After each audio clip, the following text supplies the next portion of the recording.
Buenas tardes, sean bienvenidos a un capítulo más de este podcast llamado Sociohistoria, donde el día de hoy vamos a hablar sobre el Porfiriato. Para este capítulo me acompañan dos sociólogos de formación, los cuales son... Hola, ¿qué tal? Mi nombre es César Jiménez. Actualmente curso la carrera de Sociología en tercer semestre en la Facultad de Estudios Superiores Acatlán. Y también nos acompaña... Hola, bienvenidos. Mi nombre es Jacqueline Coronado, estudiante de la carrera de Sociología. Y finalmente su servidora, Dana Luna, estudiante de la carrera de Sociología en la FES Acatlán. Y bueno, este episodio se va a tratar de uno de los periodos más fascinantes, pero también más controversiales de la historia de México, el Porfiriato, el cual se vivió en 1876 a 1911, donde México vivió una transformación profunda marcada por un autoritarismo de quien gobernó durante más de 3 décadas. En este episodio vamos a explorar los elementos clave que definieron este periodo, las afectaciones a las clases sociales y, bueno, no nos vamos a centrar solo en lo histórico, vamos a darle también una perspectiva a lo que nos vamos a dedicar próximamente nosotros, que es el ámbito sociológico. Así que acompáñanos a descubrir cómo una nación plena de transición vivió una de las etapas más complejas de su historia. Así que, dinos, César, ¿con qué vamos a empezar? En este primer bloque, que es la introducción, me gustaría hacerte una pregunta. ¿Cómo es que Porfirio Díaz llegó al poder y cómo consolidó su gobierno? Respondiendo a tu pregunta, Porfirio Díaz inició su carrera militar durante la intervención estadounidense en México y luego se destacó en la Guerra de Reforma y sobre todo en la intervención francesa. Durante la intervención francesa, su liderazgo en las batallas de Puebla y Oaxaca lo convirtieron en un héroe nacional, cimentando su reputación como un líder militar valiente y capaz. Estas hazañas le dieron la influencia necesaria para emprender su lucha contra el presidente Sebastián Lerdo de Tejada, a quien acusaba de corrupción y de perpetuar el poder. En 1876, Díaz lanzó el Plan de Tuxtepec para derrocar a Lerdo de Tejada y tras una serie de victorias militares logró tomar el poder.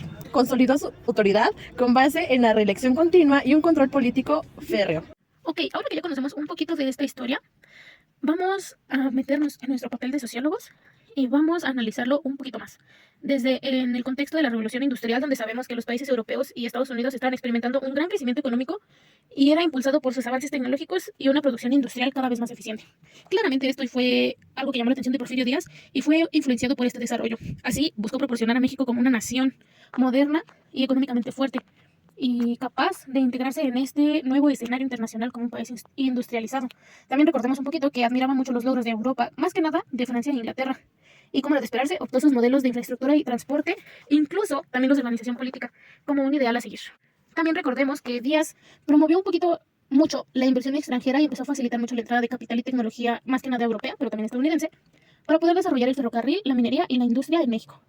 Todo este enfoque de modernización se basó también en un modelo centralizado y autoritario, pues según Porfirio Díaz, la estabilidad política y el control absoluto eran condiciones fundamentales para atraer inversiones y garantizar el orden y el progreso. Así, mientras México iba avanzando poco a poco en estructura, incluso tenía crecimiento político, económico, lo hacía a costa de una gran desigualdad social y concentración de poder en manos del presidente y su círculo cercano. Y bueno, para implementar este modelo, Díaz reprimió la oposición política y limitó mucho la libertad de prensa. También tenía su élite local, que solo podían participar en ella aquellos que eran leales a su régimen y pues claramente, como son las élites, ocupaban los puestos clave. Al final, para ir dando conclusión a este bloque, el resultado de toda esta modernización fue muy desigual. Claro que trajo beneficios, más que nada en términos políticos benefició a las élites y a los inversionistas extranjeros, pero en términos sociales dejó la pobreza y bajas condiciones laborales para la mayoría de la población mexicana. Esta modernización para Díaz, que intentaba ser como Europa, fue al final un proceso impuesto desde arriba que buscaba integrar a México en un sistema capital global. Sin embargo, empezó a desatender las necesidades y derechos de su propia población, llevándonos a una sociedad muy desigual. En este segundo bloque, el cual es la modernización y desarrollo económico, como ya sabemos, el porfirismo es famoso por sus avances. Esta pregunta es, ¿qué cambios trajo esta modernización? Contestando a tu pregunta, durante el gobierno de Porfirio Díaz se impulsó un ambicioso programa de infraestructura que transformó el paisaje económico y social de México. Las principales infraestructuras creadas incluyeron ferrocarriles, telégrafos, desarrollo urbano como beneficios económicos. Estos desarrollos infraestructurales tuvieron múltiples beneficios económicos, aumento de la producción y comercio, inversión extranjera y crecimiento industrial. Como ya lo platicamos hace unos minutos, a pesar de los avances en infraestructura y crecimiento económico durante el Porfiriato, este periodo también estuvo marcado por serias críticas y descontento social que vamos a abordar desde distintas perspectivas, comenzando por la desigualdad económica. El desarrollo impulsado por Díaz benefició principalmente a élites económicas y a los inversores extranjeros. Toda esta modernización que implementó Díaz fue a expensas de la mayoría de la población y esta población continuó viviendo en condiciones de pobreza y explotación, Los campesinos y trabajadores urbanos sufrían de salarios bajos, largas jornadas laborales, incluso escasas garantías laborales, lo que fue creando una brecha significativa entre los ricos y pobres. También tenemos lo que fue el despojo de tierras, que en el gobierno de Díaz se implementaron políticas que favorecieron mucho a los grandes terratenientes y a las empresas extranjeras, lo que al final resultó en el despojo de tierras a comunidades indígenas y campesinas. Todas estas comunidades, que claramente habían dependido de la tierra para la subsistencia, fueron empujadas a la marginalidad, generando un profundo resentimiento que fue una de las causas que alimentó la protesta social. Otro tema que también se me hace importante abordar es la represión política. Según Díaz, para mantener el control y la estabilidad política, los métodos autoritarios reprimiendo cualquier forma de oposición eran fundamentales para mantener el orden social. Existía esto que es la censura de prensa, y aquí las persecuciones y el uso de violencia para silenciar a críticos o a escritores fueron prácticas que se volvieron muy comunes. También está la falta de libertades políticas y de expresión, que al final nuevamente fomentó un ambiente de descontento que a la larga iba a ser insostenible. Por otro lado, tenemos también la dependencia económica, que recordamos que este enfoque en la inversión extranjera creó una dependencia que dejó a la economía mexicana vulnerable en las fluctuaciones del mercado global. Mientras que el país se modernizaba, se convertía en un proveedor de materias primas para las potencias extranjeras, sin desarrollar una industria nacional que pudiera sostenerse por sí misma. Esto significó que la economía mexicana estuviera sujeta a las decisiones y demandas de los intereses de otros países. Y finalmente, toda esta modernización nos llevó al crecimiento económico, que no se puede traducir como un bienestar general, porque tenemos una urbanización rápida que pues claramente trajo problemas de vivienda, salud, servicios públicos en las ciudades, donde el crecimiento de la población empezó a superar la capacidad de respuesta del gobierno. Y esto fue creando un ambiente propenso a la tensión social, a la insatisfacción popular, y eventualmente iba a culminar en la Revolución Mexicana de 1910. Pero este desarrollo no vino sin consecuencias. En este tercer bloque, el cual se titula Represión y Desigualdad, me gustaría hacerte la siguiente pregunta. ¿Cómo se mantuvo Díaz en el poder? Bueno, entendemos que durante el porfiriato, la represión a la oposición política se convirtió en un elemento central para mantener el control del poder por parte de Porfirio Díaz. Este enfoque incluyó diversas técnicas represivas que abarcaron desde la censura de la prensa hasta la persecución violenta de disidentes. La represión a la oposición política, como primer punto tenemos la censura. El gobierno de Díaz estableció un estricto control sobre los medios de comunicación. Se censuraban artículos y publicaciones que criticaran al régimen o que cuestionaran las políticas del gobierno. Los opositores políticos, incluidos liberales y revolucionarios, eran objeto de represión sistemática. Muchos fueron encarcelados, forzados al exilio o asesinados. Las huelgas de Cananea en 1906 y Río Blanco en 1907 son ejemplos emblemáticos de la resistencia obrera y campesina frente al régimen de Díaz. Ambas huelgas reflejan el creciente descontento entre los trabajadores y campesinos, así como la represión violenta del régimen.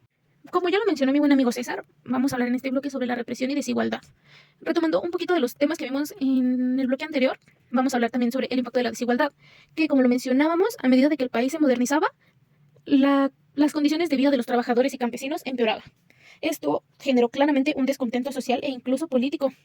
Al darse cuenta los mexicanos que a pesar de este crecimiento económico, sus condiciones de vida no mejoraban, y fue generando un descontento social que incluso se podría decir que era palpable, lo que llevó a esta parte de la sociedad a hacer organizaciones de resistencia, que técnicamente eran los obreros que buscaban reivindicar los derechos de los marginados. Empezaron las huelgas y protestas, en donde la represión del régimen no solo intensificó la determinación de estos grupos para luchar por sus derechos, sino que esta desigualdad y marginación también provocaron un poco el cambio de la mentalidad colectiva. La población poco a poco empezó a cuestionar no solo las políticas de Díaz, sino también este sistema que permitía que unos pocos acumularan riqueza, mientras que la mayoría solo estaban en pobreza extrema.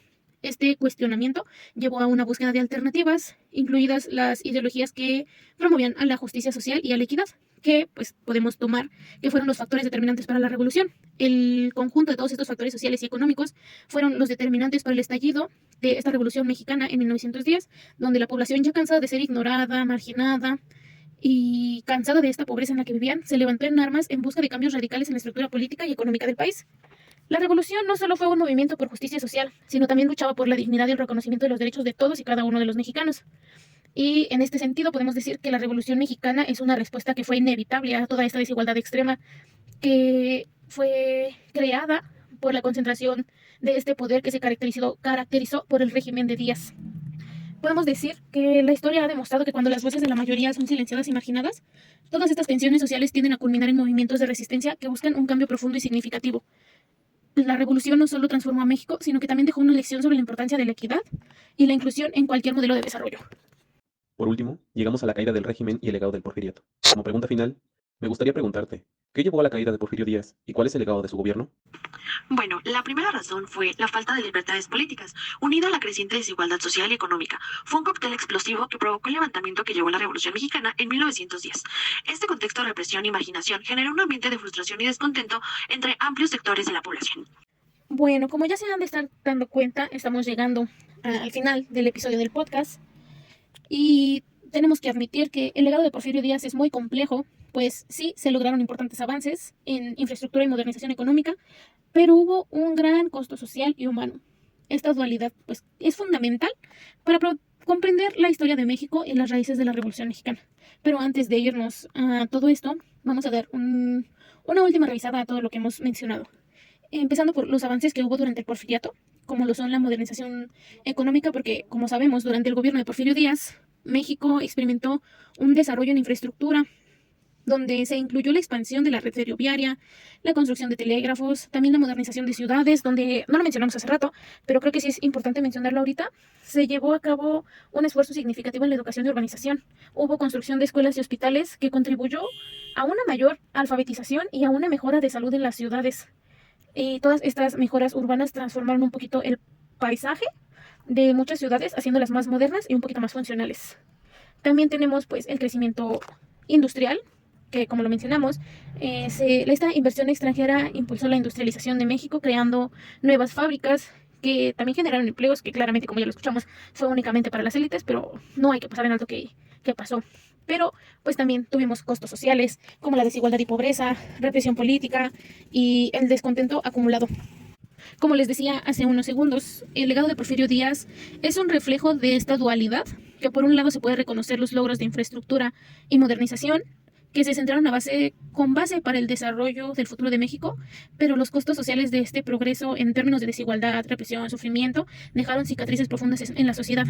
Si bien este legado ambiguo invita a una reflexión crítica sobre la historia y el desarrollo del país, pues se lograron cambios significativos y es crucial recordar que estos no fueron inclusivos ni equitativos.